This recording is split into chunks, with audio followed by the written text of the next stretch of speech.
Chapter 12 The Return of Ulysses.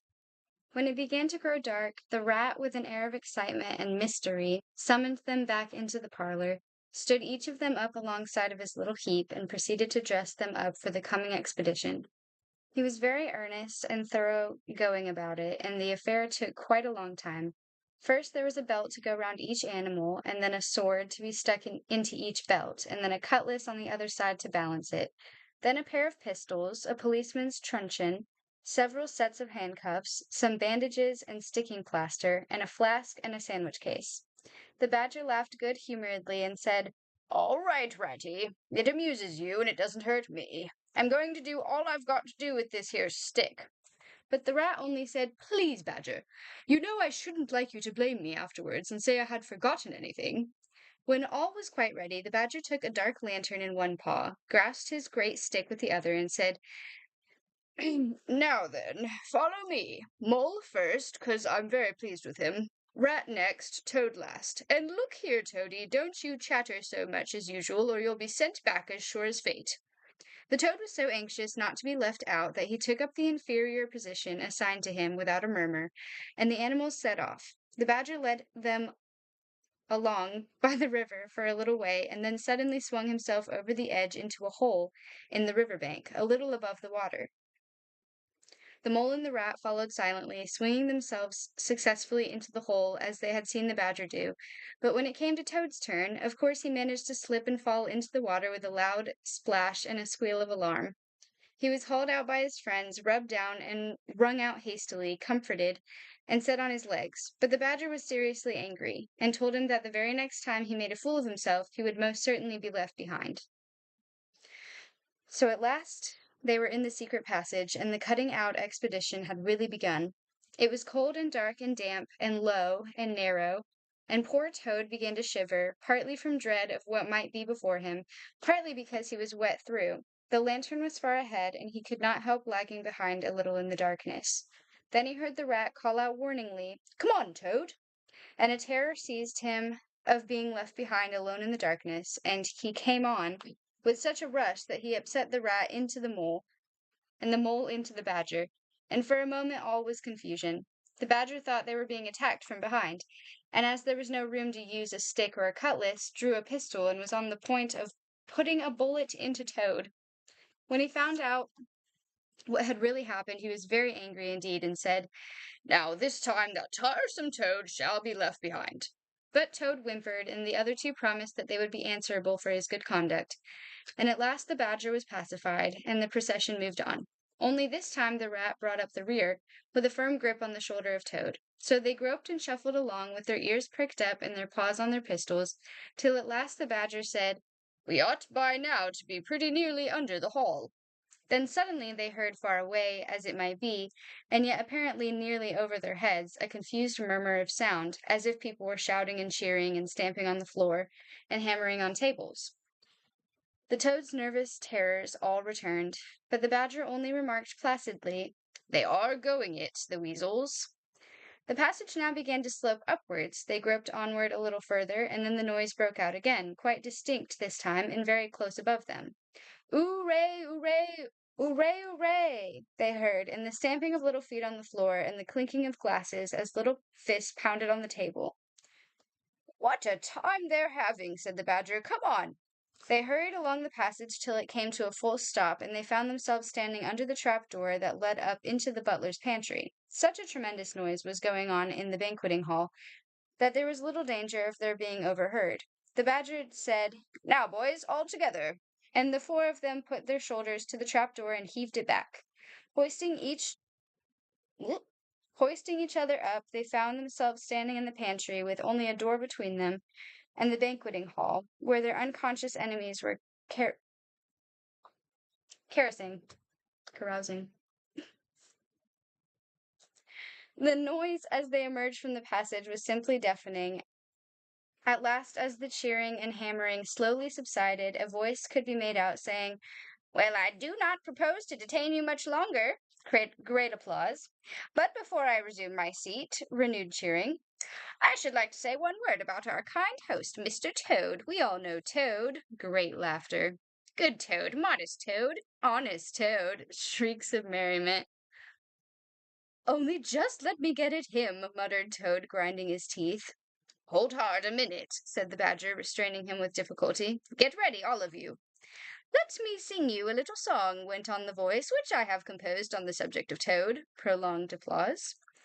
Then the Chief Weasel, for it was he, began in a high squeaky voice. Toad, he went a-pleasuring gaily down the street.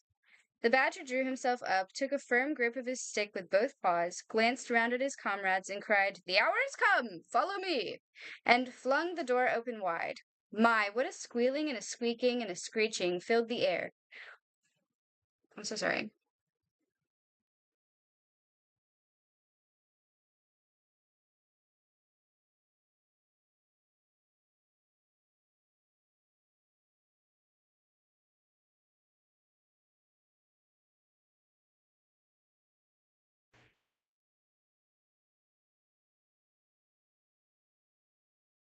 Well, well might the terrified weasels dive under the tables and spring madly up at the windows. Well might the pharaohs rush wildly. Pharaohs.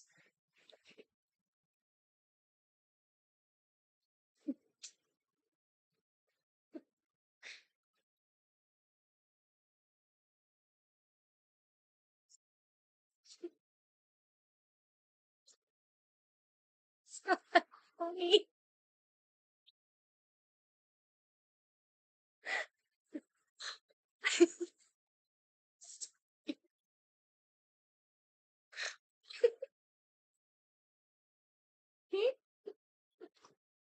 I never do this.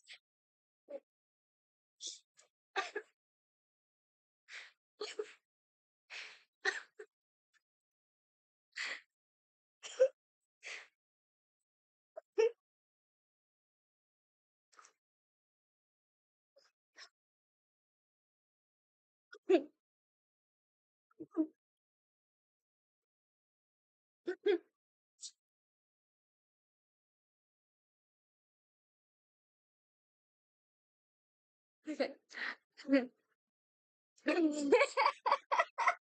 It's not that funny. Okay, come back. Well, might the ferrets rush wildly for the fireplace and get hopelessly jammed in the chimney. Well might tables and chairs be upset and glass and china be sent crashing on the floor in the panic of that terrible moment when the four heroes strode wrathfully into the room. The mighty Badger, his whiskers bristling, his great cudgel whistling through the air. Mole, black and grim, brandishing his stick and shouting his awful war cry. A mole! A mole! Rat, desperate and determined, his belt bulging with weapons of every age and every variety. Toad, frenzied with excitement and endured pride, swollen to twice his ordinary size, leaping into the air and emitting toad whoops that chilled them to the marrow. Toad, he went a-pleasuring, he yelled, I'll pleasure 'em, and he went straight for the Chief Weasel. They were but four in all, but to the panic-stricken weasels the hall seemed full of monstrous animals, gray, black, brown, and yellow, whooping and flourishing enormous cudgels, and they broke and fled with squeals of terror and dismay, this way and that, through the windows, up the chimney, anywhere to get out of reach of those terrible sticks. The affair was soon over. Up and down the whole length of the hall strode the four friends, whacking with their sticks at every head that showed itself, and in 5 minutes the room was cleared. Through the broken windows the shrieks of terrified weasels escaping across the lawn were borne faintly to their ears. On the floor lay prostrate some dozen or so of the enemy, on whom the mole was busily engaging in fitting handcuffs. The Badger, resting from his labors, leant on his stick and wiped his honest brow. Mole, he said, you're the best of fellows. Just cut along outside and look after those stout sentries of yours and see what they're doing. I've an idea that, thanks to you, we shan't have much trouble from them tonight. The mole vanished promptly through a window, and the Badger bade the other two set a table on its legs again, pick up knives and forks and plates and glasses from the debris on the floor, and see if they could find materials for a supper. I want some grub, I do, he said in that rather common way he had of speaking. Stir your stumps, Toad, and look lively. We've got your house back for you, and you don't offer us so much as a sandwich. Toad felt rather hurt that the Badger didn't say pleasant things to him as he had to Mole, and tell him what a fine fellow he was and how splendidly he had fought, for he was rather particularly pleased with himself in the way he had gone for the chief weasel, and sent him flying across the table with one blow of his stick. But he bustled about, and so did the rat, and soon they found some guava jelly in a glass dish, and a cold chicken, a tongue that had hardly been touched, some trifle, and quite a lot of lobster salad. And in the pantry they came upon a basketful of French rolls, and any quantity of cheese, butter, and celery. They were just about to sit down, when the mole clambered in through the window, chuckling with an armful of rifles.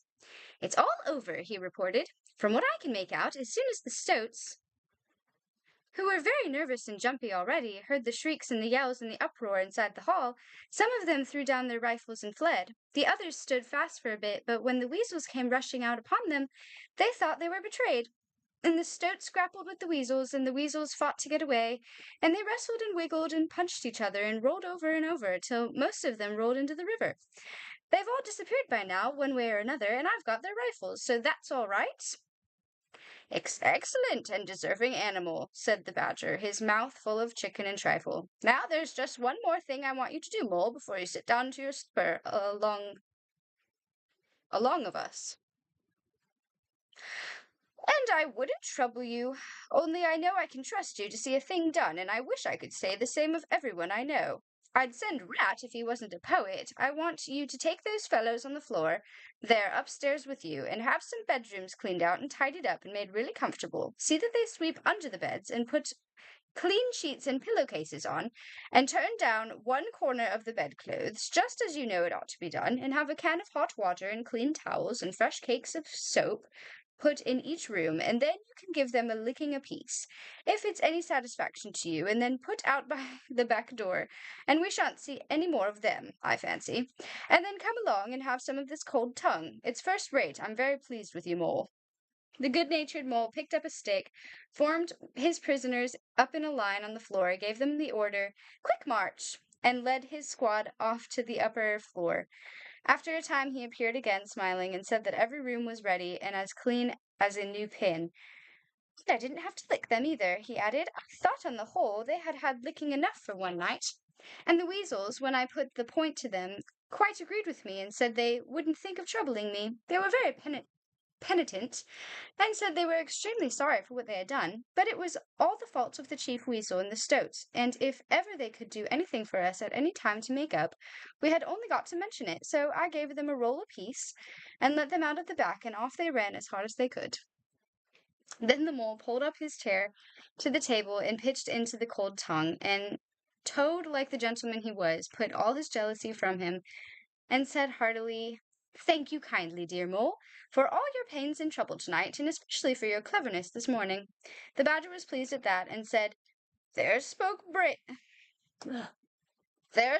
my brave Toad." So they finished their supper in great joy and contentment, and presently retired to rest between clean sheets, safe in Toad's ancestral home, won back by matchless valor, consummate strategy, and a proper handling of sticks. The following morning, Toad, who had overslept himself as usual, came down to breakfast disgracefully late, and found on the table a certain quantity of eggshells, some fragments of cold and leathery toast, a coffee-pot 3/4 empty, and really very little else, which did not tend to improve his temper, considering that after all it was his own house. Through the French windows of the breakfast-room he could see the mole and the water-rat sitting in wicker chairs out on the lawn, evidently telling each other stories, roaring with laughter, and kicking their short legs up in the air. The badger, who was in an armchair and deep in the morning paper, merely looked up and nodded when Toad entered the room, but Toad knew his man, so he sat down and made the best breakfast he could, merely observing to himself that he would get square with the others sooner or later. When he had nearly finished, the badger looked up and remarked rather shortly, "I'm sorry, Toad, but I'm afraid there's a heavy morning's work in front of you. You see, we really ought to have a banquet at once to celebrate this affair. It's expected of you. In fact, it's the rule." "Oh, all right," said the Toad readily. "Anything to oblige, though why on earth you should want to have a banquet in the morning I cannot understand, but you know I do not live to please myself, but merely to find out what my friends want, and then try and arrange it for 'em, you dear old badger."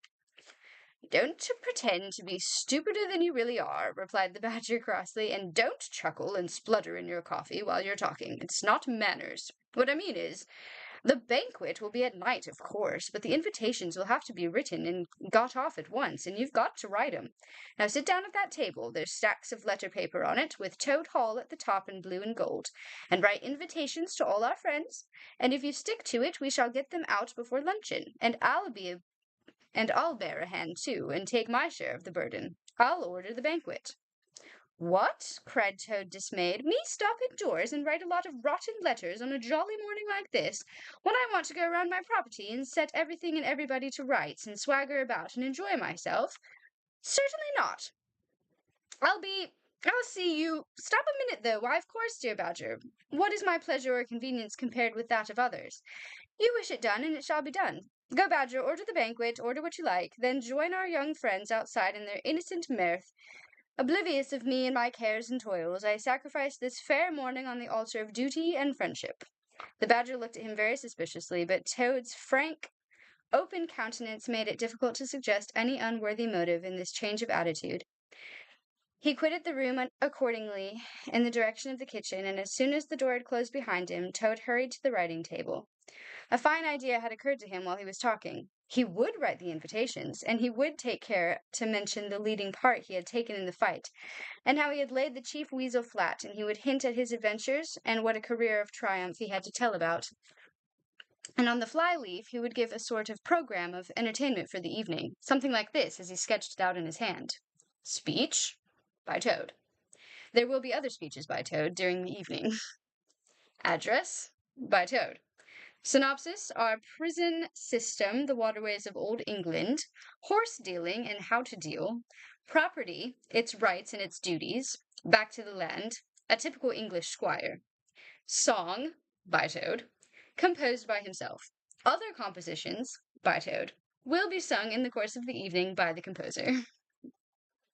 The idea pleased him mightily, and he worked very hard and got all the letters finished by noon, at which hour it was reported to him that there was a small and rather bedraggled weasel at the door, inquiring timidly whether he could be of any service to the gentleman. Toad swaggered out and found it was one of the prisoners of the previous evening, very respectful and anxious to please. He patted him on the head, shoved the bundle of invitations into his paw, and told him to cut along quick and deliver them as fast as he could, and if he liked to come back again in the evening, perhaps there might be a shilling for him, or again, perhaps there mightn't. And the poor weasel seemed really quite grateful, and hurried off eagerly to do his mission.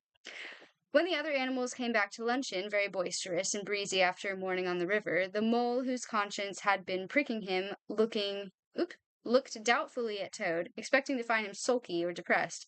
Instead, he was so uppish and inflated that the mole began to suspect something, while the rat and the badger exchanged significant glances.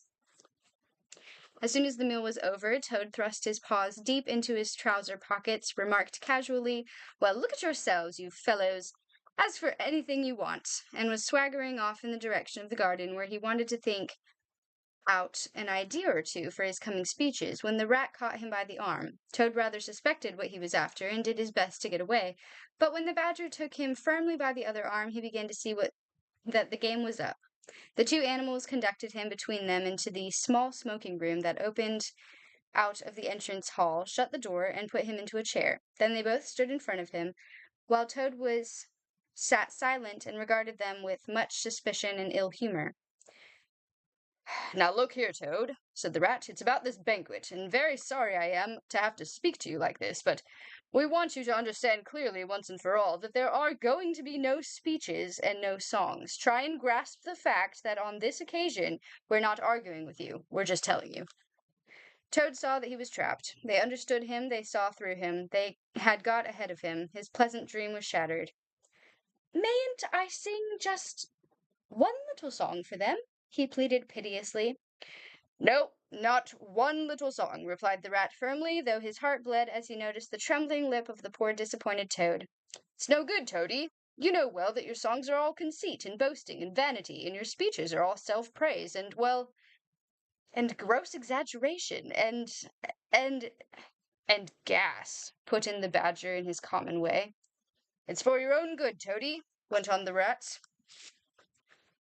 "You know you must turn over a new leaf sooner or later, and now seems a splendid time to begin. A sort of turning point in your career. Please don't think that saying all this doesn't hurt me more than it hurts you. Toad remained a long while plunged in thought. At last he raised his head, and the traces of strong emotion were visible on his features. "You have conquered, my friends," he said in broken accents. "It was, to be sure, but a small thing that I asked, merely leave to blossom and expand for yet one more evening, to let myself go and hear the tumultuous applause that always seems to me, somehow, to bring out my best qualities. However, you are right. I know. I am wrong. Henceforth I will be a very different Toad. My friends, you shall never have occasion to blush for me again. But oh dear, this is a hard world." And pressing his handkerchief to his face, he left the room with faltering footsteps. "Badger," said the rat, "I feel like a brute. I wonder what you feel like." "Oh, I know," said the badger gloomily, "but the thing had to be done. This good fellow has got to live here and hold his own and be respected. Would you have him a common laughing-stock, mocked and jeered at by stoats and weasels?" "Of course not," said the rat. "And talking of weasels, it's lucky we came upon that little weasel, just as he was setting out with Toad's invitations. I suspected something from what you told me, and had a look at one or two. They were simply disgraceful. I confiscated the lot, and the good mole is now sitting in the blue boudoir, filling up plain, simple invitation cards." At last the hour for the banquet began to draw near, and Toad, who on leaving the others had retired to his bedroom, was still sitting there melancholy and thoughtful. His brow resting on his paw, he pondered long and deeply. Gradually his countenance cleared, and he began to smile long, slow smiles. Then he took to giggling in a shy, self-conscious manner. At last he got up, locked the door, drew the curtains across the windows, collected all the chairs in the room and arranged them in a semicircle, and took up his position in front of them, swelling visibly. Then he bowed, coughed twice, and letting himself go with uplifted voice, he sang to the enraptured audience that his imagination so clearly saw, Toad's last little song. The Toad came home. There was panic in the parlor and howling in the hall. There was crying in the cowshed and shrieking in the stall when the Toad came home. When the Toad came home, there was smashing in of window and crashing in of door. There was chivying of weasels that fainted on the floor when the Toad came home.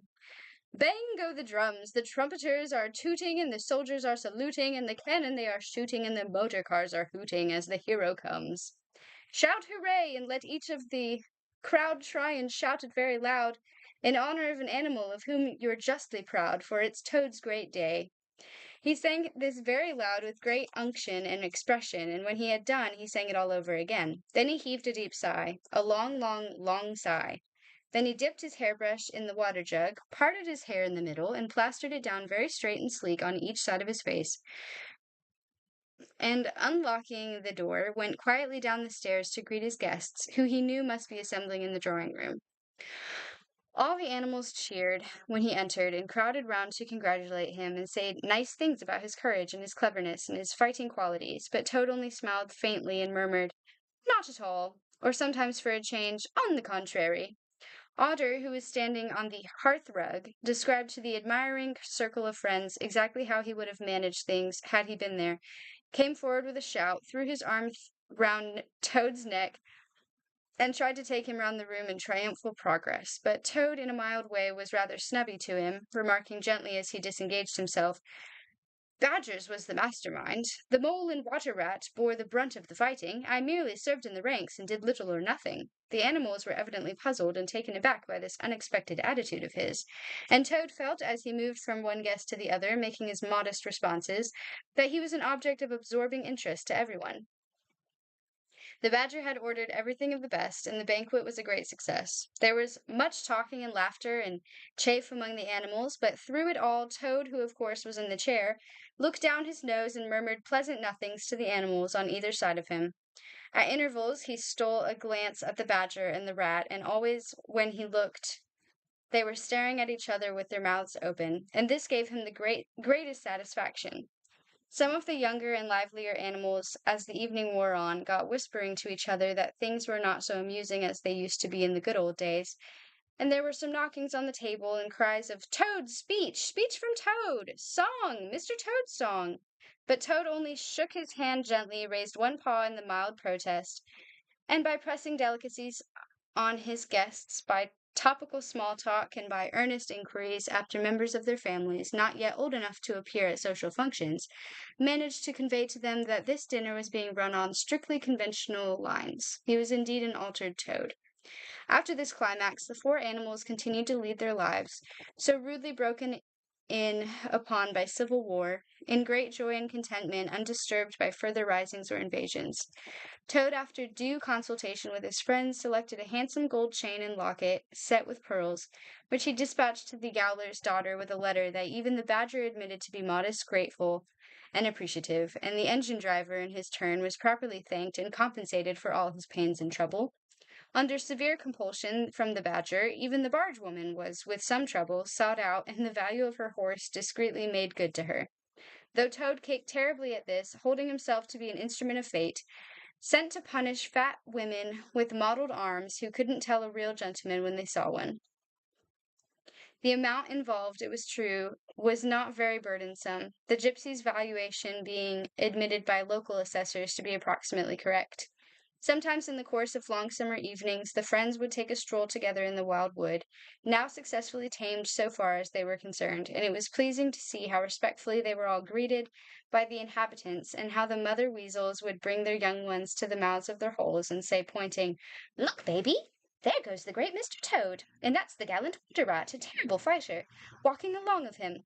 And yonder comes the famous Mr. Mole, of whom you so often have heard your father tell."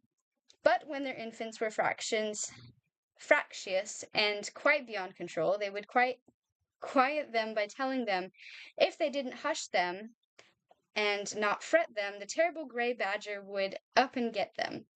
This was a base libel on Badger, who, though he cared little about society, was rather fond of children, but it never failed to have its full effect.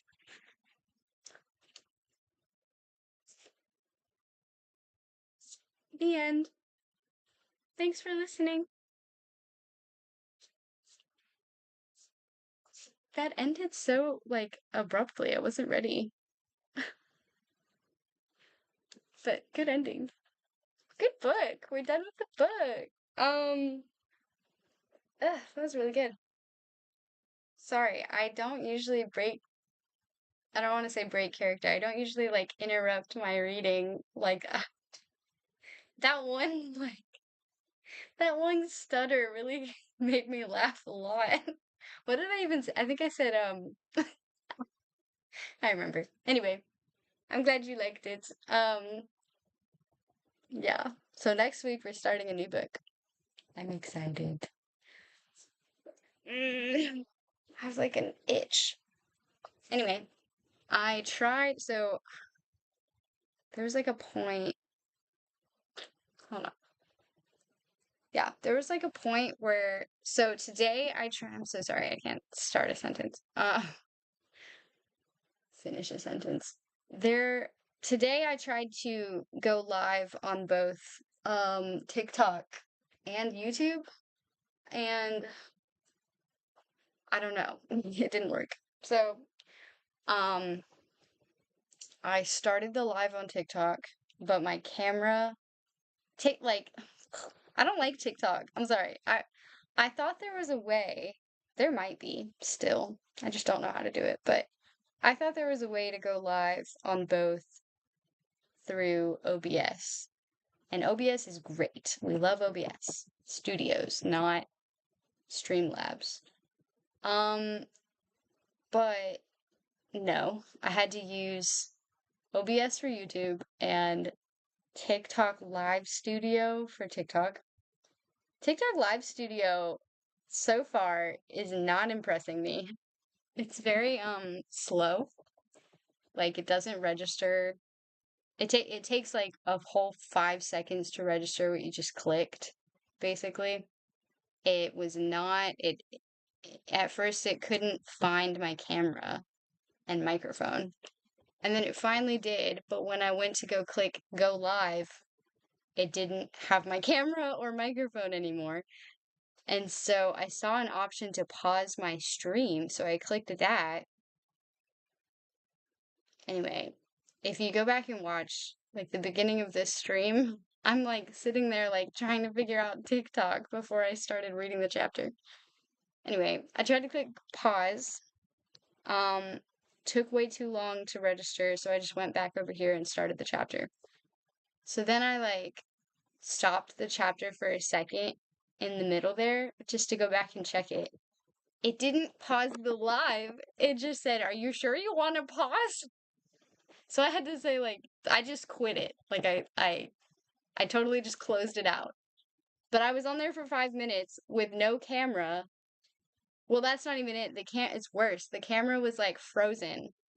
So I was making this like focused, concentrated face, and people are joining the TikTok live, probably just seeing my face. I'm gonna go back and check it before it actually, so I just like closed it out, but I don't think I got any comments. I just had people joining and it was just frozen. So, not a great first stream on TikTok, but YouTube is my priority, so it's not the end of the world. I just like, I don't know. I just want to reach as many people as I can. So, both sounded good.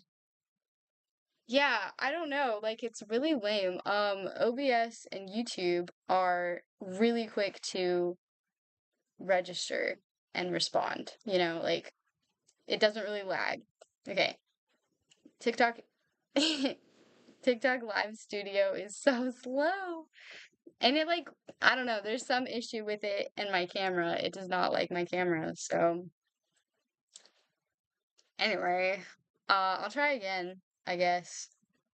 I'll probably like put TikTok on this screen over here so it's easier to like just look over here and see what's going on, but I don't know. I don't really know yet, but we shall see. I'm not really worried about it though. But I guess I figured not everybody is on YouTube. There are a lot of people on TikTok, so it'd be cool to be a TikTok streamer too. If it means I get to meet more people or get more people into the Discord or whatever. But whatever. I'm amazing. How are you? Did I wait? Yeah. Did I see you yesterday during my other live? I think I did. I want to say you were like the first person in there, but I can't remember now. I'm amazing though. Today was a good day. I painted my toenails. I cleaned a lot. I cleaned my bathroom and my room. What else? I'm going on my second day in a row, not washing my hair. Sorry about that. It's a little bit on the greasy side. It's okay though. I'm getting a haircut tomorrow. I'm so excited.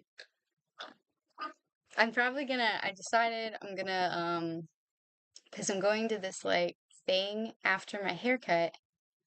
So I think tonight I'm gonna condition my hair.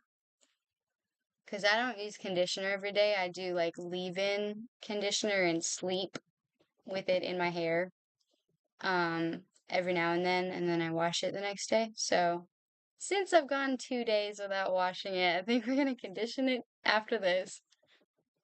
Wash it tomorrow, and then I'm getting a haircut. I'm so excited.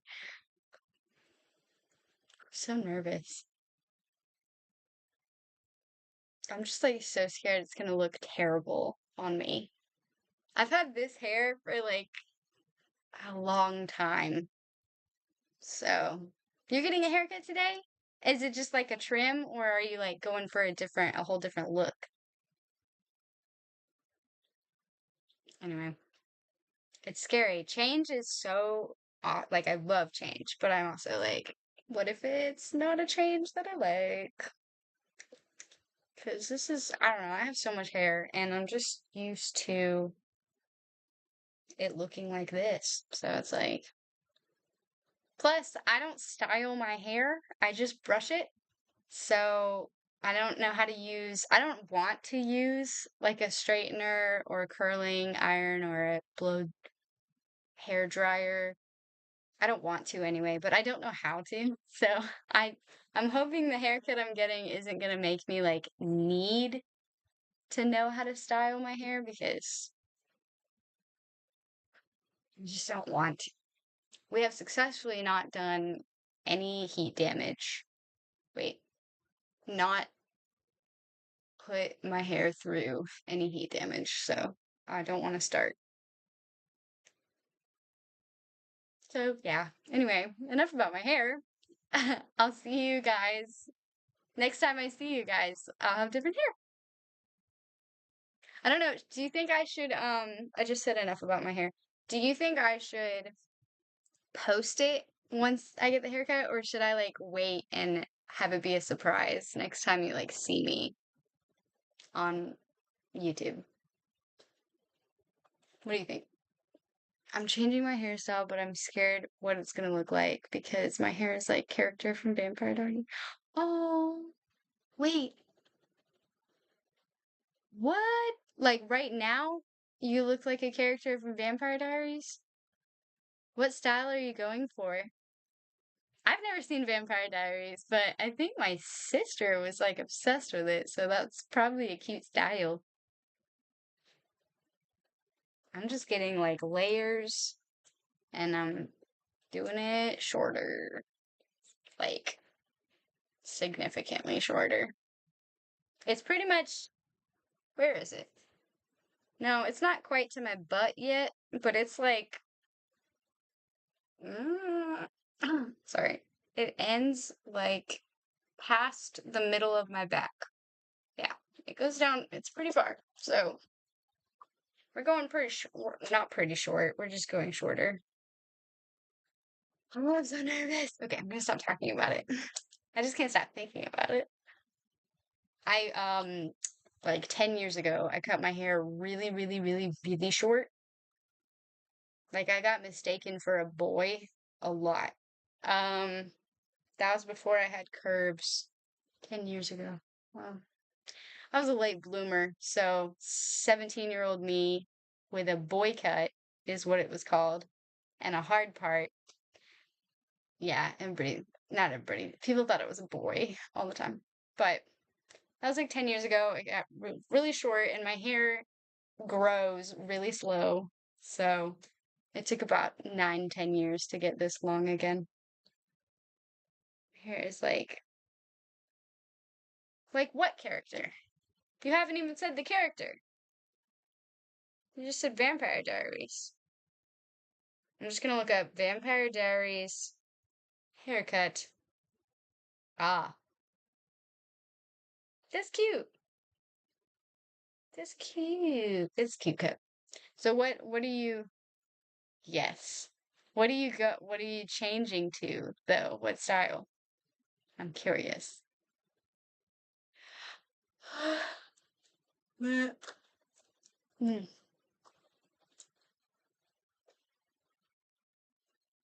Wish I'd like, I wish I could like crop the first 20 seconds of my life though. You can't do that. Kind of lame. But that's okay. Like, how long did I go? I went a while. Oh my gosh. I went like 40 seconds. That's crazy. They're gonna be like, why are you just staring at the camera? Ha! It's fine. It's not that bad. It's not that big of a deal. Really. But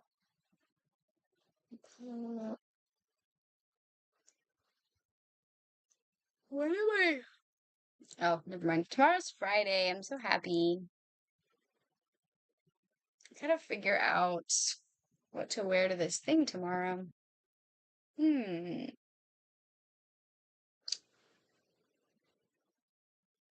Like, I want to be comfortable. Last time I went to this thing, it was so hot inside. So I have a modest, comfortable outfit in mind, but I'm gonna get hot and it's gonna have sweat marks, and I don't like that. Changing my hairstyle to which suits my face shape. Okay. I guess it's kind of hard to explain hairstyles. I'm so curious though, but I hope you end up liking it. Wait, did you say you're doing that? You're doing that today? I hope you like it. You gotta let me know if you like. But I know it does take, especially if it's a big change, but it does take like a day or two, or even sometimes a week to like grow into the new haircut, if that makes sense. Especially for dudes. Sometimes it's like clean right off the bat, but sometimes it's like, all right, I gotta get used to this. So you gotta let me know if you like it. I hope you do. Ugh. I was gonna see. Oh, wait, live?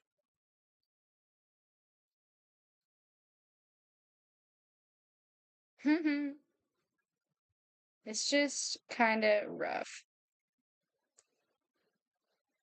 Oh my gosh.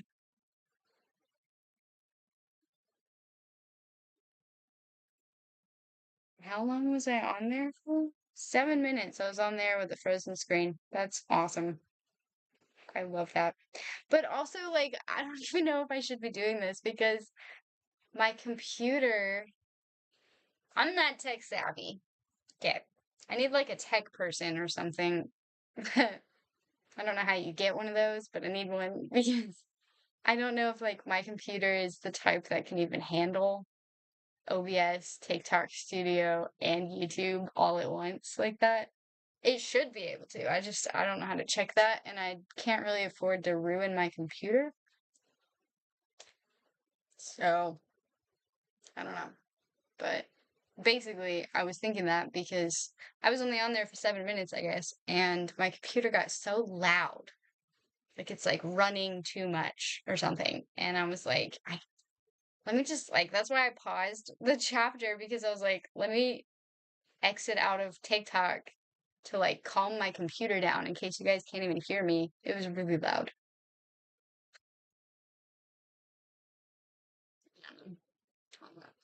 It's just so many decisions. Cool. Is there a way to? Oh, okay, so you can see the details.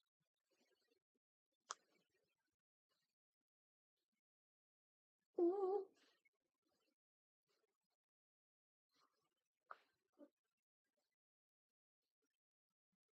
Excuse me. I don't know. But anyway, are you excited for the weekend? I love Friday. Who doesn't love Friday? I don't know. It's such a, I don't know. It's such a nice day. Um, oh, this one? Uh, okay, I just want to see what it looked like from the, I'm just stuck. That's so funny. Oh my gosh, I look so unhappy. Oh, but you can still hear me? What? So it registered my mic, but not my camera, so I'm just stuck looking like this. And you can hear me reading. That's great. I love that. Gotta figure out how to fix that. Sunday night is a nightmare. You know, yeah, I'm sorry. I remember. I remember like not even being able, well, actually, no, I did. Yeah. I remember not really even being able to enjoy most of Sunday because of like dreading Monday. But I don't dread Monday anymore, so I actually enjoy my whole weekend. It's nice. But that's how my last boyfriend was. He was like in a bad mood like every Sunday. Also because of football. I hate football. I got into it like I don't know. I'm like a chameleon soul or something, whatever they call that. Like I'm like probably part of because I'm so empathetic. I don't know, but if somebody else gets into something, I can get into it with them. I could never watch football by myself, but like we went to like a football game together and that was super fun. So, and like I'll just so that I'm not bored. And so he has like moral support, which I think is so it's football. It's a game. It doesn't matter. It's not that big of a deal in my opinion. But I guess just so I wasn't bored, I would like get into the games with him at home too. Or I would try. I tried. At least he did teach me how to play, so I could like follow along and understand what was going on. That made it easier. But it's just why did I start talking about sports? Oh, he hated Sundays because his team sucks and never won games. So Sunday like put him in a bad mood every time. And I was like, it's the last day of the weekend. Let's like go do something and take your mind off of it or something. It's crazy. I don't know. I just feel like sports is like, I don't want to say you're a glutton for punishment because they win sometimes. And it's like something to keep like follow and keep track of. And like, it's like a pastime, I guess. I don't know. I don't know. But if it's gonna, I think if anything is gonna affect your mental state or your mood that bad, I just don't really have any sympathy for you if you voluntarily put yourself through that every week, like on a regular basis. That's crazy. I don't know. I'm trying to think of something I do that does that, but I just don't want to do that to myself, so I can't think of anything. Same with, no, now I can't say that.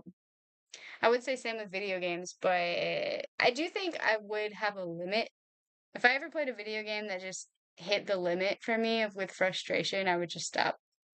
But I haven't had that yet. Although Super Mario Sunshine, I think that one hit my limit at one point because I know it's a good game, but I never get back in the mood to play it again.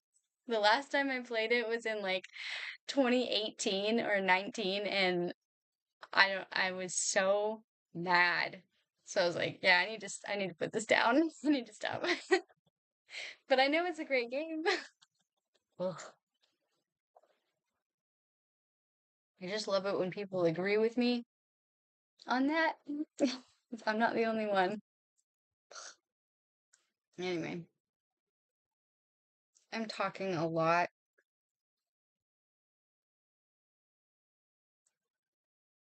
I have like I'm thinking about a lot of things right now. There's a lot going through my mind. Not I can't think of anything bad. It's just a lot. I'm like multi thinking, tasking, thinking. Anyway, it's hard to think of something to talk about because I'm honestly just so focused on my haircut and what I'm gonna wear tomorrow to the thing that I'm going to with my brother and the TikTok thing. Stuff I already talked about. And that it's Friday. Very happy it's Friday. I don't think I'm doing anything Saturday or Sunday this weekend.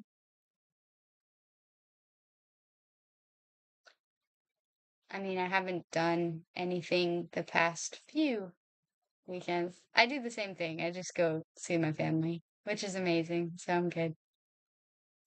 That's what I was gonna see. I had two friends. I was gonna see if they wanted to hang out, and each of them are busy. So, well, actually, I haven't heard from one of them. I'm kind of worried. That's something on my mind. The other one is busy. She's gonna go out of town. So I was like, okay, another weekend. We're gonna do like a wine painting night together. Sip wine and talk and paint. I'm excited. She's awesome. She's like a 30-year-old me. Wait, that's not that much older than me. How old is she?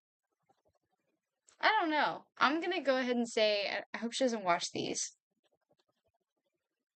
I really feel like she's like 33, but at the same time, I feel like if I said that, she'd be like, girl, I'm 36 or something. Anyway, I think she's like, she told me once, and I think I remember thinking she's around 10 years older than me. Anyway, I was gonna say, I love her. She's like a lot like me, but older. She's like an older version of me. I feel like she's like my older sister. Like, older sister. Because my older sister is only 18 months older than me.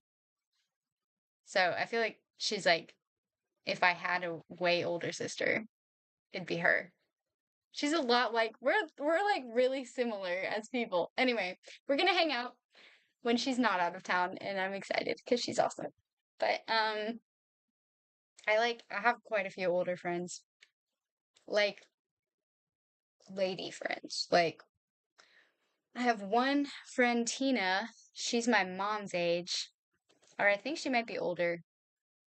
Yeah, she's like a few years older than my mom, but love her to death. She's like, oh, she's one of the people that know me better than anyone else. I love her. We're also really alike. Wow. Yeah, so Tina, the more we talk and hang out, spend time together, the more we realize like how similar we are as people. She's very empathetic and um problem solver and um she's like a busybody. She's always making time for everyone, cares about people so much. Um, Definitely puts herself last over other people. I don't know. She's the most selfless person. I'm trying not to sound like I'm describing myself because I'm not. She's like me, but older and wiser and more graceful and more everything that I want to be. So, yeah, but we always relate with each other. Like the way we would handle situations and relationships and things like that. Like we're always on the same page. I don't know. It's really cool. And I love hearing about like her past and her experiences because it helps me grow and learn from mine, I guess. I don't know. Anyway, rambling. I love talking about my friends, but Savannah is my older friend that's a lot like me too. She's awesome. I really kind of see her as an older sister. I think I told her that once, but I can't wait to hang out with her. I met her at work, so she's my coworker, but like I can't wait to officially hang out. We hung out once outside of work with other people from work. I can't wait to like hang out one on one. And then my other friend I haven't heard from, um, but I'm such a people pleaser. I really don't want to like make them feel pressured or obligated, but I really care about them. So I was hoping to hang out with them soon, but I don't want them to feel like they have to. So yeah, I'm just kind of worried about them because not because of their like anything about them, I just haven't heard from them. So I automatically start to worry. I'm just kind of a naturally anxious person, but I just hope they're okay. And I hope I hear from them soon. So if you're watching this, friend, I miss you. No pressure, but I hope you're okay. Anyway, nobody watches these. Um, what else? Older friends. I haven't heard from my friend Linda since COVID, and I haven't seen her. And last time I saw her, she was 80, so I don't want to think worst case scenario. I just hope she's okay. I don't know what's going on with her. But I miss her. She's the sweetest lady in the world. Anyway, Manuela is so nice. I don't even know how old she is. I think she's older than Tina. I've known her since like way back. I think I was in like sixth grade when I like officially like I knew of her before that. but I actually took like a writing class because I was homeschooled most of my education. So one year she was doing a writing class in her house and I took it. So she was like my writing teacher. She's really good. I mean now I don't have a lot of confidence in my writing, but in college, and anytime I had to write a paper or anything, I've always gotten like crazy compliments on my writing. So I blame her. Think it's I think she's responsible for that one. But she's such a sweet lady. I love her so much. She's so encouraging and like I don't know. She just always makes me feel like she's happy to see me. I don't know. And I love her. I'm so happy when I see her. Anyway, I'm terrible at keeping in touch with people. Heck yeah. Yeah, I am too. If I don't see you on the regular, I'm never gonna like remember to talk to you, which sounds really bad. But I have chalked it up to I'm really bad at like initiating things. So like if somebody comes up to me and initiates a conversation or texts me first or calls me, I'm so excited. I love hearing from people, but I never think to reach out to anybody. Or depending on the person, I feel like they probably don't want to hear from me or that kind of, you know, what's the word? That's probably not true thoughts that make me anxious, You know. That's just me being like insecure or something in myself, but has no reflection on them. But it's like, yeah, but I like at work, I see you every day, right? So, like, there are a couple people at work that I would love it if they wanted to hang out. So if they like came to my cubicle and initiated it, I would totally want to. And I'd be so excited that they want to and stuff like that. But I'm really bad at starting things. Yeah, exactly, exactly, exactly. I love, like, I've been told when I was in college, I was told that I'm like intimidating, which I don't understand. And I'm like unapproachable in the sense that like I look like I don't want to be approached. And I'm like, I'm the absolute opposite. Like, I think my resting face is just like, don't bother me when I'm obviously alone. I'm not like smiling or anything. I'm just like doing my thing. But once you come up and talk to me, I start smiling and I'm really like into the conversation and stuff. Like I don't know. So I'm like, that's sad that I look like I don't want you to bother me. Nobody is a bother for me. So it makes me so happy when somebody talks to me. I just I have grown up thinking that I'm a bother. So I don't start things. And I know I need to get out of that. I really do. It'll probably take time, but I did. Ooh, I'm actually so proud of myself. I did initiate a conversation last week. I was thinking of this old friend Emily from camp that I used to work with when I was like 16. And she was awesome. And she got married a few years ago, and I miss her and I haven't seen her. So I reached out to her on Instagram, and she totally responded and was like, "Yes, we need to hang out. I miss you." So I'm really happy. But I never do that. I never do that. So I'm really proud of myself. You should do that more. If you have friends that you miss, if they just come to your mind, reach out. I'm sure they love to hear from people, just like we love hearing from people. We got to be better at like being in touch with people. But I'm also like a really bad texter. I'm way better over the phone. So if you're like my friend and you think of me and you're missing me, just call me. I'm gonna love that so much more than a text. But it's also like a thing where like I get the text and I'm like, "Ooh, I need to respond to that." But I have short-term memory loss and I forget and I literally will let it sit for like a week before I respond. It's really bad. So it's not that it's a bother. I just am really bad at texting back. So I wish people would call me more. My best friend, he's like long distance best friends, so we don't see each other a lot. Every now and then we'll call each other. I love it when he calls. It makes me happy. Yeah. He's kind of like, yeah, him and his girlfriend are my besties. I love them. So every now and then they'll call me just to be like, I just wanted to see how you're doing. I'm trying to think.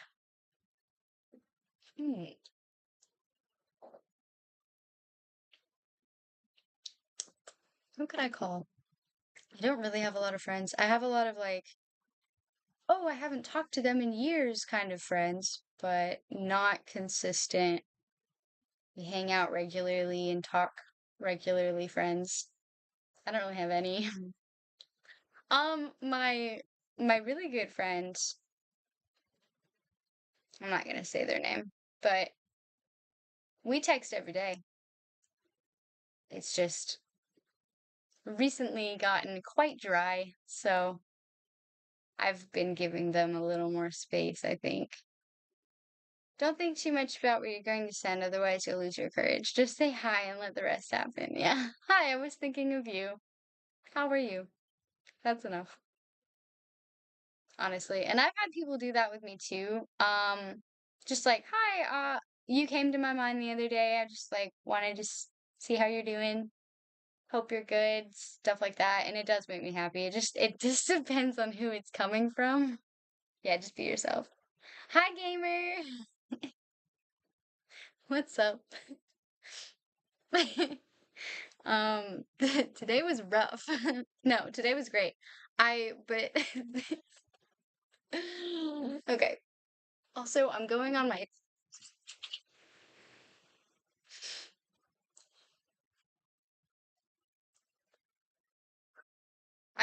second day in a row not washing my hair. It's driving me crazy. I'm about to condition it, and then I'm getting a haircut tomorrow. Okay, I'm done. When I started this stream, I tried to go live on TikTok and YouTube. It didn't work. I'm gonna try again next week when I stream again, but it did not work. I don't know. And I was live for 7 minutes. That was a mistake. I didn't mean to do that. But the chapter was great. If you missed the chapter, it was a really good chapter. It ended really abruptly. I wasn't ready for it to end right there. I like turned the page and it was like no more pages, and I was like, anyway, really good chapter. The book is over. We will be starting a new book next week. I'm so excited. If you want to see the book we're starting, should I read a Peter Pan before I get off? Ooh, I didn't even think of that. That's a good question. We have been on for an hour. That is up to you guys. Now that y'all are in here, we could read Peter Pan. I think we're on my favorite chapter of Peter Pan too. I have a friend that I almost never exchange words with, basically send memes and Spotify links. Oh, I've always wanted a meme friend. I have my sister, but we don't quite send memes. We just send like videos that we like. But I've always wanted a friend like that. That's all you do. The new book. Let me check my. I'm just gonna check what we're on with Peter Pan real fast.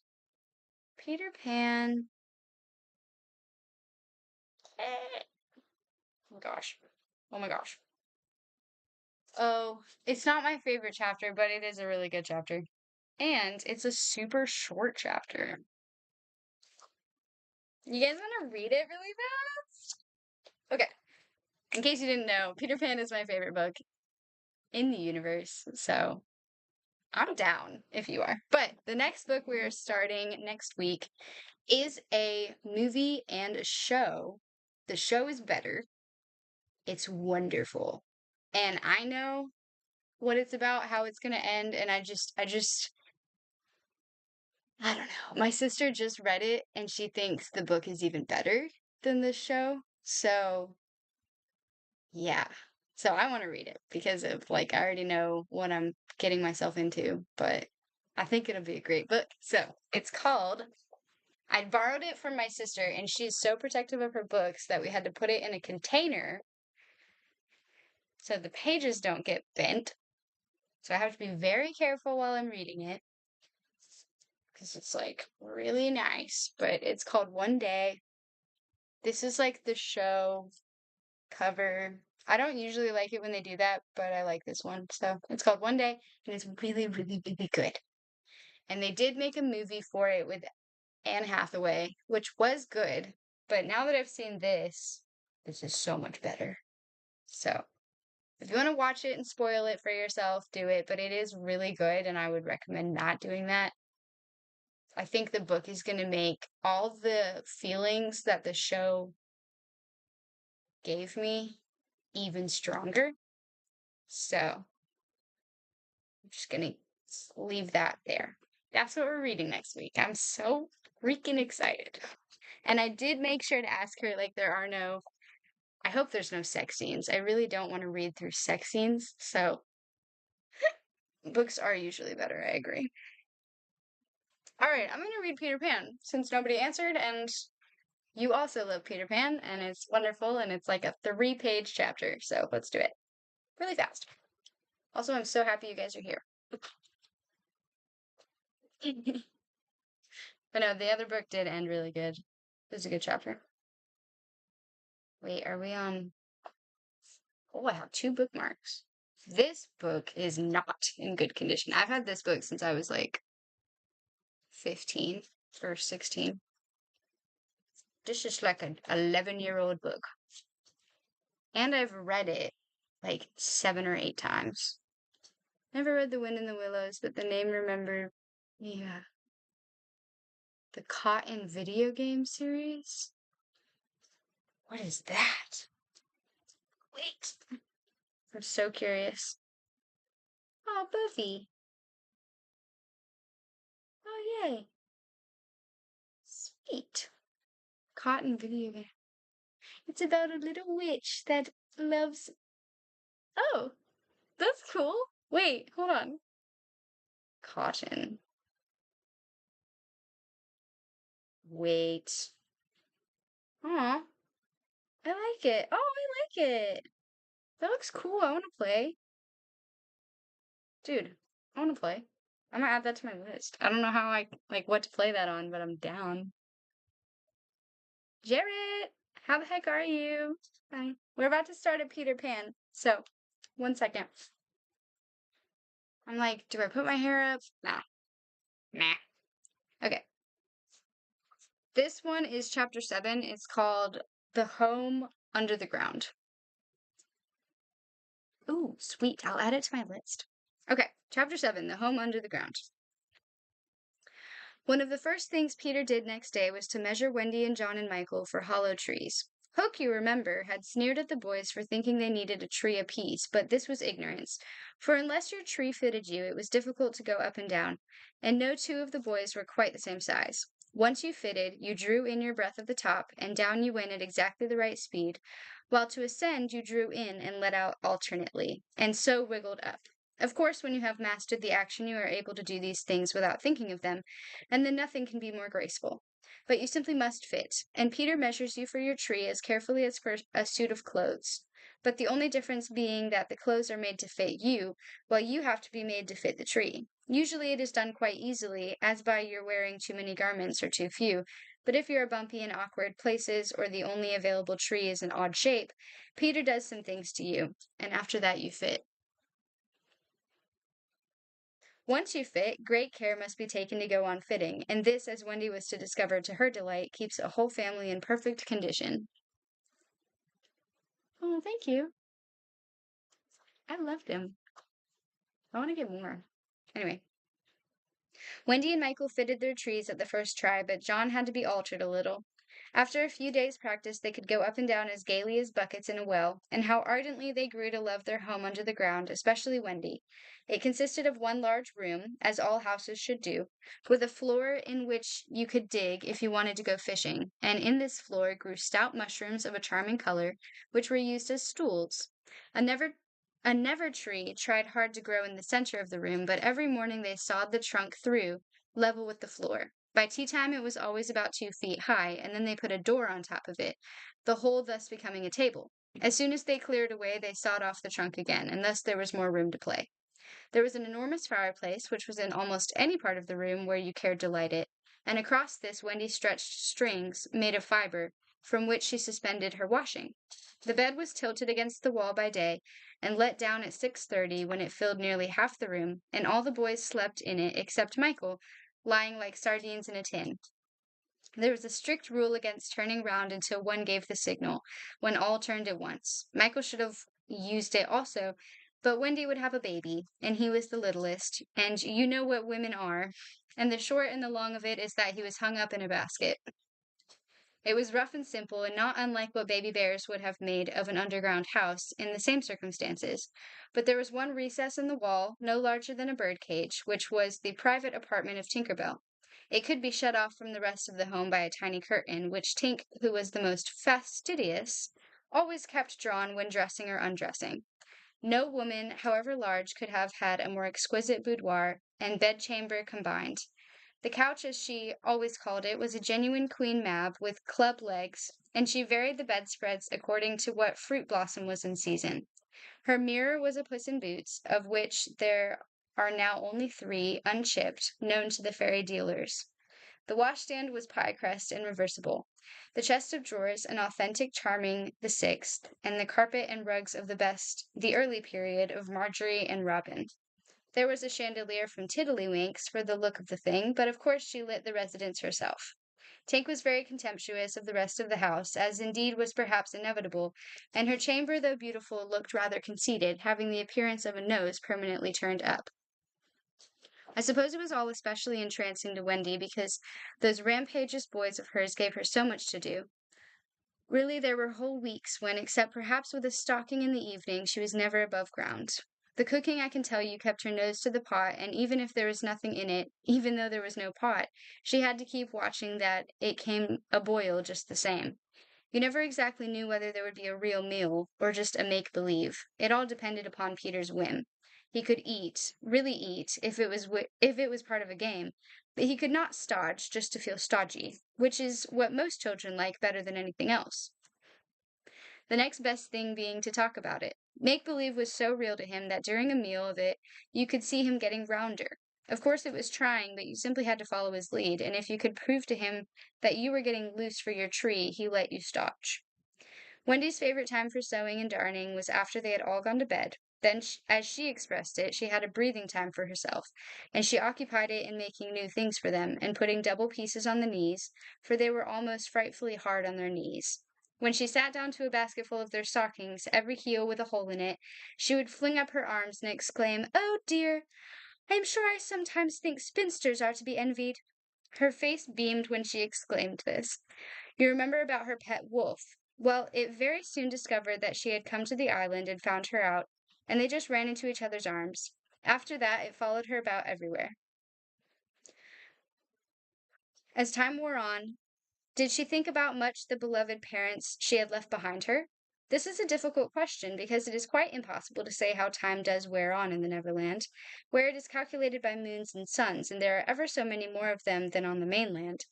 But I am afraid that Wendy did not really worry about her father and mother. She was absolutely confident that they would always keep the window open for her to fly back by, and this gave her complete ease of mind. What did disturb her at times was that John remembered his parents vaguely only, as people he had once known, while Michael was quite willing to believe that she was really his mother. These things scared her a little, and nobly anxious to do her duty, she tried to fix the old life in their minds by setting them examination papers on it, as possible to the one she used to do at school. The other boys thought this awfully interesting and insisted on joining, and they made slates for themselves and sat round the table, writing and thinking hard about the questions she had written on another slate and passed around. They were the most ordinary questions. What was the color of Mother's eyes? Which was taller, father or mother? Was Mother blonde or brunette? Answer all 3 questions if possible. A. Write an essay of not less than 40 words on how I spent my last holidays, or the characters of father and mother compared. Only one of these to be attempted. Or 1. Describe Mother's laugh. 2 describe father's laugh. 3 describe mother's party dress. 4 describe the kennel and its inmate. They were just everyday questions like these, and when you could not answer them, you were told to make a cross, and it was really dreadful what a number of crosses even John made. Of course, the only boy who replied to every question was Slightly, and no one could have been more hopeful of coming out first, but his answers were perfectly ridiculous, and he really came out last. A melancholy thing. Peter did not compete. For one thing, he despised all mothers except Wendy, and for another, he was the only boy on the island who could neither write nor spell, not the smallest word. He was above all that sort of thing. By the way, the questions were all written in the past tense. What was the color of mother's eyes, and so on. Wendy, you see, had been forgetting too. Adventures, of course, as we shall see, were of daily occurrence, but about this time Peter invented, with Wendy's help, a new game that fascinated him enormously, until he suddenly had no more interest in it, which, as you have been told, was what always happened with his games. It consisted in pretending not to have adventures, and doing the sort of thing John and Michael had been doing all their lives. Sitting on stools, flinging balls in the air, pushing each other, going out for walks, and coming back without having killed so much as a grizzly.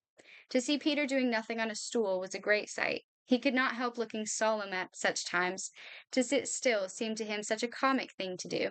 He boasted that he had gone a walk for the good of his health. For several suns, these were the most novel of all adventures to him, and John and Michael had to pretend to be delighted also, otherwise he would have treated them severely. He often went out alone, and when he came back you were never absolutely certain whether he had had an adventure or not. He might have forgotten it so completely that he said nothing about it, and then when you went out you found the body, and on the other hand he might say a great deal about it, and yet you could not find the body. Sometimes he came home with his head bandaged, and then Wendy cooed over him and bathed it in lukewarm water, while he told a dazzling tale, but she was never quite sure, you know. There were, however, many adventures which she knew to be true because she was in them herself, and there were still more that were at least partly true, for the other boys were in them and said they were wholly true. To describe them all would require a book as large as an Latin-English dictionary, and the most we can do is to give one as a specimen of an average hour on the island. The difficulty is which one to choose. Should we take the brush with the Redskins at Slightly Gulch? It was a sanguinary affair, and especially interesting as showing one of Peter's peculiarities, which was that in the middle of a fight he would suddenly change sides. At the Gulch, when victory was still in the balance, sometimes leaning this way and sometimes that, he called out, "I'm Redskin today. What are you, Toodles?" And Toodles answered, "Redskin, what are you, Nibs?" And Nibs said, "Redskin, what are you, Twin?" And so on. And they were all Redskin, and of course this would have ended the fight had not the real Redskins, fascinated by Peter's methods, agreed to be Lost Boys for that once. And so at it they all went again, more fiercely than ever. The extraordinary upshot of this adventure was, but we have not decided yet that this is the adventure we are to narrate. Perhaps a better one would be the night attack by the Redskins on the house under the ground, when several of them struck in the hollow trees and had to be pulled out like corks. Or we might tell how Peter saved Tiger Lily's life in the Mermaid's Lagoon and so made her his ally. Or we could tell of that cake the pirates cooked so that the boys might eat it and perish, and how they placed it in one cunning spot after another, but always Wendy snatched it from the hands of her children, so that in time it lost its succulence and became as hard as a stone, and was used as a missile, and Hook fell over it in the dark. Or suppose we tell of the birds that were Peter's friends, particularly of the Never bird that built in a tree overhanging the lagoon, and how the nest fell into the water, and still the bird sat on her eggs, and Peter gave orders that she was not to be disturbed. That is a pretty story, and the end shows how grateful a bird can be, but if we tell it, we must also tell the whole adventure of the lagoon, which would of course be telling 2 adventures rather than just one. A shorter adventure, and quite as exciting, was Tinker Bell's attempt, with the help of some street fairies, to have the sleeping Wendy conveyed on a great floating leaf to the mainland. Fortunately, the leaf gave way and Wendy woke, thinking it was bath time, and swam back. Or again, we might choose Peter's defiance of the lions, when he drew a circle round them on the ground with an arrow, and dared them to cross it, and though he waited for hours with the other boys, and Wendy looking on breathlessly from the trees, not one of them would accept his challenge. Which of these adventures shall we choose? The best way will be to toss for it. I have tossed, and the lagoon has won. This almost makes one wish that the Gulch or the Cake or Tink's Leaf had one. Of course, I could do it again and make it best out of 3.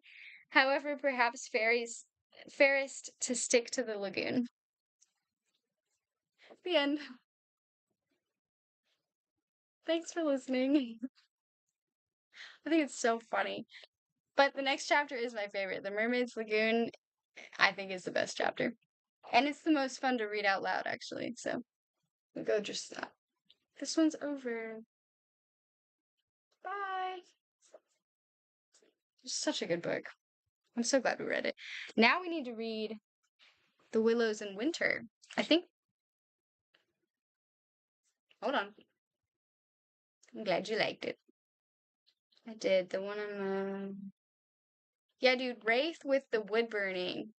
I was not ready for that. That's insanely impressive. That chunk is hard. From what I can imagine, you know.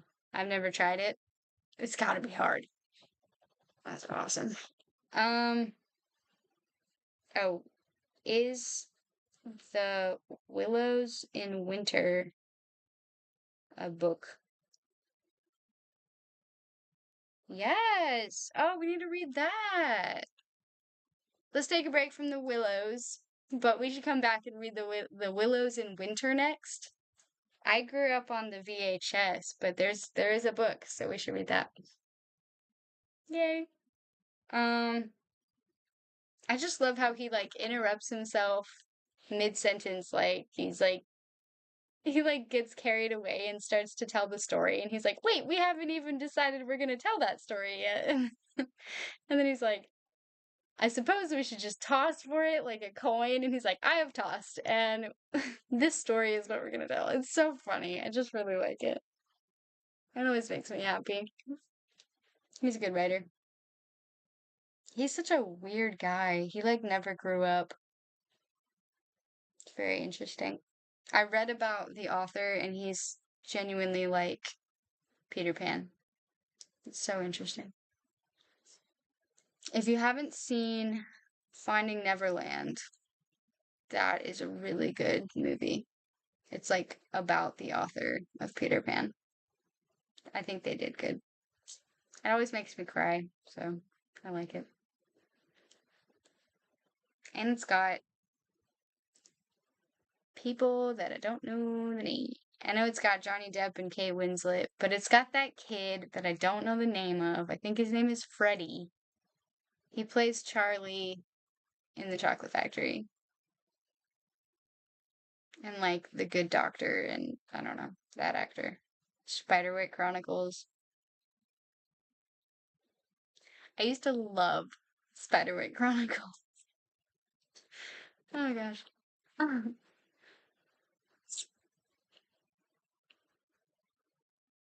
Yeah. I'm glad you went and watched it. I think, did you watch it because I told you to watch it, or did you already watch it before that? It's such a good movie. So, okay. So, I was asking, Skylo,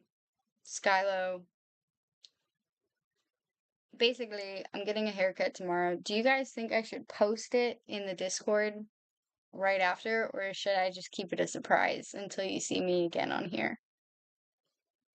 I watch it. Yay! Putting people on good things makes me happy. Heck yeah. I'm glad you liked it. It's really good. Yeah. I do need to get off though, so keep it a surprise. Keep it a surprise? Okay. Honestly, that's probably good. I don't know if I could take like a picture that really shows. I don't know. I don't love the pictures I take. I don't really think I'm that photogenic, so that's probably a good idea. We should just keep like first look as like live. Yeah. I really hope I don't hate it. I'm so excited. Okay, because I'm starting to hate my hair, and I don't want to say that, but it's like there's so much of it, and it's like hot, and it's like I've had it for years. So I need a change. Yeah. Anyway, thanks for letting me read another chapter. That was a good chapter. I love Peter Pan. We are kind of almost done with that book too, actually. I think it's got like, if I had to guess, I should know by now. I think it's got like 5 more chapters. Maybe 4. Wait. Mermaid Lagoon.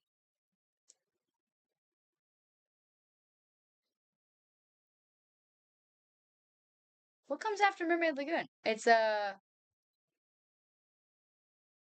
something. Now I want to know. Dang it. Now I want to know. Let's see. It is the Neverbird. Okay, I was wrong. 1, 2, 3, 4, 5, 6, 7, 8, 9. Wow. We have 10 more chapters. I was so wrong. Some of them are really short. Anyway. Yeah, some of them are really short, but I was very wrong. That's okay. Oh, thank you. I know, it's like, I try to keep it going. No, I don't even try. I don't even try to keep it going. Like, if y'all aren't commenting, I just keep talking. And eventually I start to feel like, okay, I've been talking a lot just by myself. Anyway, I don't even try. I just say whatever comes to me. Anywho, I don't think I had anything else to say. Yeah.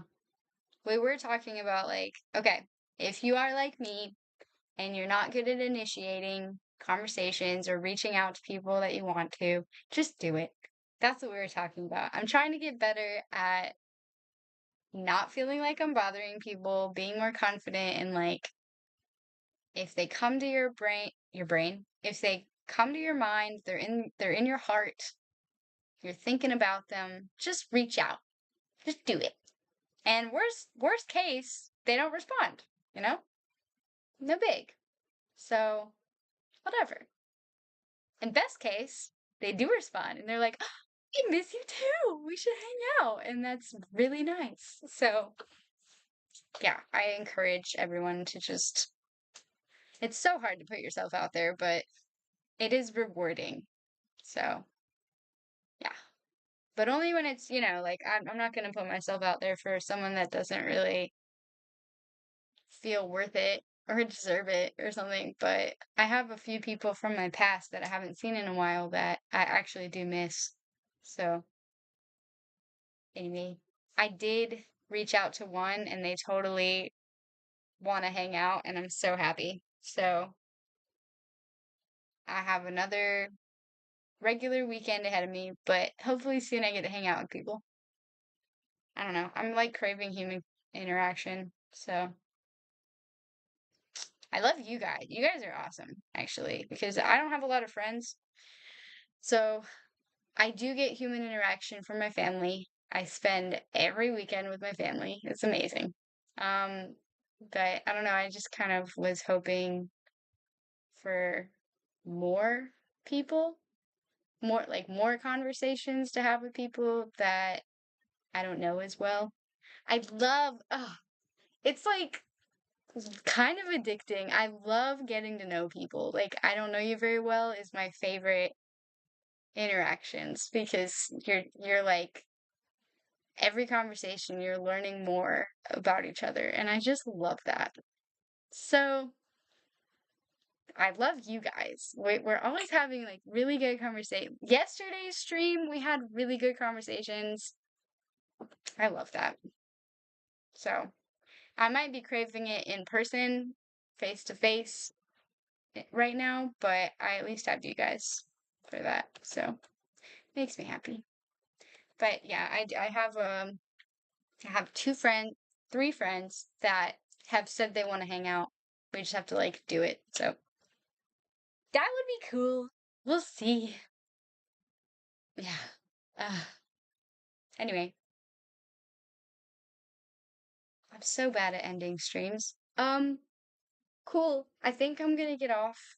I love you guys so, so much. To death, even. And yeah.